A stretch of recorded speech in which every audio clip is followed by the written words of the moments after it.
Does art schools sterilize art as an industry? Is work being made for the sole purpose of the game? Who's in charge of defining art? It's my belief we're entering a gray age, where everything looks and feels the same. Passion is dying. It's all monochrome. Sorry, I just blacked out. I'm Casey Jane Ellison, and welcome to Touching the Art. Punk is dead everywhere. Yucky. It's a talk show about art right now. It's happening. I don't know how to read. Done before. I am going to be a little douchey. Today we're discussing institutionalism in the art world. Please welcome the females. Female number 1, Christine Y. Kim, Associate Curator of Contemporary Art, LACMA. Female number 2, Mika Marple, co-owner of Night Gallery, where we're shooting here today. Thank you so much for having us. And female number 3, Sarah Watson, gallerist. She's opening Spruth Moggers in Los Angeles this spring. Topic 1, art school. As a very lucky and privileged young woman in art school, I took a class called Many of You Will Never Make It as an Artist. And yet to date, enrollment is up. Why wouldn't an arty bitch like myself just be an artist if she wanted to, instead of attending art school where she acquires debt and you know, an obsession with failure? The space of the art school is an incredible incubator for thought and conversation. Really, all those ideas and the reading and the people that you're exposed to is a pretty incredible place. I think it also, art school kind of makes sense in this kind of like socio-economic times, you know, in terms of having people, you know, who don't necessarily become artists or even intend to become artists, but it kind of is a different way, sort of a more flexible thinking. Right, like a point of entry into the world. Yeah. To be a bit of a downer though, students are graduating with a ton of debt every year, and it's not sustainable. But I think that's probably true Even of if a lot they're of graduate successful. schools. I didn't go to grad school, so. You need to pay all that money to like learn how to think. I would go to grad school if I didn't have this show, honestly.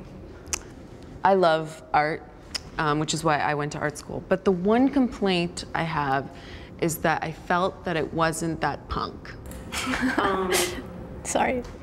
I thought artists' jobs in the world was to be young and funky. What happened? You know, I don't know that I would necessarily say that, you know, these times are so punk. But I think we also have to back up and look at how the academic landscape has changed. I mean, you were probably applying for schools in the 90s, and we saw in the late 90s. No, I'm not 35, okay? There may be more people enrolling in art school more than ever, but there is a lot of crossover with people who want to be animators or graphic designers. I mean, I think art schools have become these kind of like professional schools. Yeah, it's boring. Yeah, my final word is that, you know, just go out, be young and funky. That's what I do. Topic 2, insider versus outsider art. Sometimes artists make art about art, which is a common theme in insider art. Some enjoy this phenomenon, others think it's douchey. What do you guys think?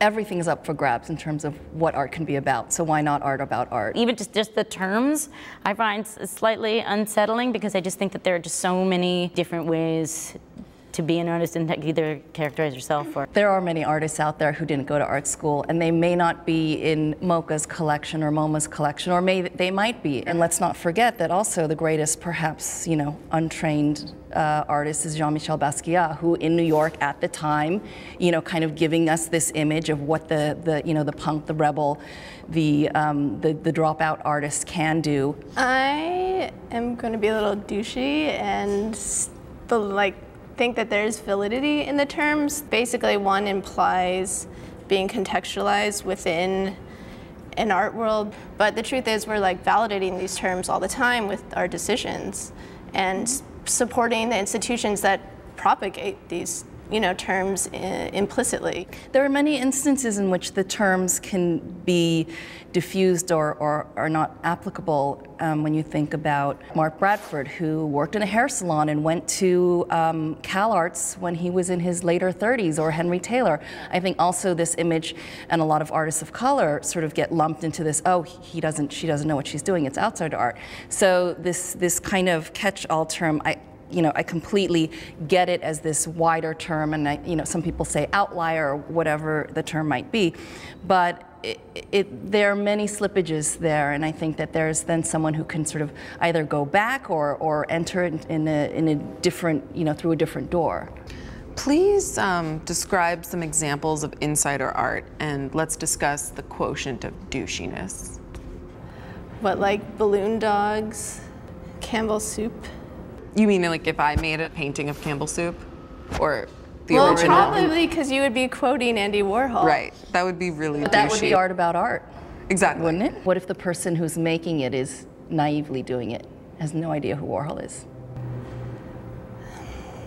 I don't know, you stumped me. That's sad. That's actually sad. Like a man in the woods who's never seen civilization would like pick that, and it's like, oh God, we're doomed. My final word is that I didn't use the term douchey in a misogynistic way. I used it negatively because douching is actually really bad for you. Topic 3, how do I get institutionalized? For centuries, the right people have been defining art. The Medici, the Borgias, and the Hiltons. I've always asked, what is art? But isn't the real question, who defines it as art? I think the artist does first. I mean, it has to start there. I mean, I know that we're going into, sort of leading into a discussion about, who then decides if it's good enough or if it's worthy of, sort of looking at and buying and, exhibiting. It's important to remember the history that we have with art patronage, and probably the biggest patron being the Vatican and religious painting. Museums grow out of that tradition. Do not get me started about the clergymen, Christine. Seriously. But I do think that the 1% actually have like a real role in what becomes art, what becomes sanctioned art, and work that gets collected by the 1% often ends up in museums, and it's this kind of like feedback loop. I don't know, it's frustrating sometimes to see how kind of insular the whole thing is. The 1%, man. Personally, I don't do DIY. Who does? That's existing without the 1%? I don't know, it conjures ideas of like basement spaces and... You should always fight for an alternative, even when you're inside. Yeah. You should always be fighting for an alternative. Constantly. You should like start with some idealism, and then maybe you get in bed with the man a little bit. I think at a certain point, if you're doing something, you want people to come and see it. That's, you know what I mean? And then and maybe to do another show, you want people to come and buy the things that you're showing so that you can do another show. My final word is please patronize me. It's time for the enlightening round. Goddesses of the arts, please answer the following question. How many times have I been institutionalized? Just your opinion. Christine. You can't escape it. Mika. Once and forever. Sarah. I don't know. That's your business. You're all wrong. The correct answer is half a time, okay? I want to thank our goddesses for joining us today. I love you all. Goodbye. Today, we're discussing the current state of art. All I think I have to offer is my selfie. The whole art world is now like one big H&M. We're all gonna die. Eating and shitting and eating and shitting. I love your tweets.